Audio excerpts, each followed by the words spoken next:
नागपूरच्या तासबाग परिसरात एक मोठा अनर्थ टळला आहे। कूलर बनवणाऱ्या कारखान्यात अचानक भीषण आग भडकली। धुराची लोट, धावपळ आणि एकच गोंधळ। बघूया या धक्कादायक घटनेचा संपूर्ण तपशील।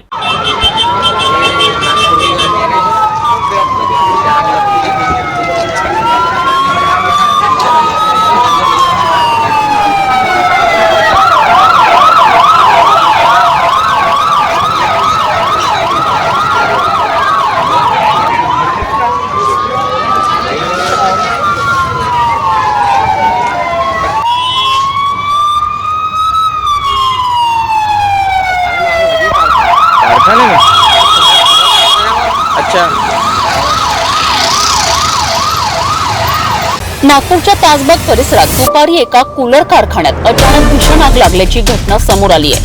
कारखान्यात काम सुरू असतानाच अचानक आग लागल्याने कामगारांमध्ये भीतीचं वातावरण पसरलंय। फायर ब्रिगेडच्या 3 गाड्या तातडीने घटनास्थळी दाखल झाल्यात आणि दीर्घ प्रयत्नानंतर आगीवर नियंत्रण मिळवण्यात यश आलंय। सुदैवाने मोठी जीवितहानी टळली असून आगीचा प्राथमिक अंदाज शॉर्ट सर्किट असल्याचं सूत्रांनी सांगितलंय। या आगीत कारखान्याचं मोठं नुकसान झालं असून मशिनरी आणि साहित्य पूर्णतः जळून खाक झालं आहे। आगीचे नेमके कारण अद्याप स्पष्ट असले तरी पोलीस आणि अग्निशमन विभाग संयुक्त तपास करीत आहेत। सुदैवाने या आगीत जीवितहानी टळली आहे, मात्र शहरातील अशा लघु औद्योगिक युनिट्समध्ये सुरक्षा उपाययोजना पुरेशा प्रमाणात केल्या जात आहेत का, हा विचार करण्याची वेळ आली आहे।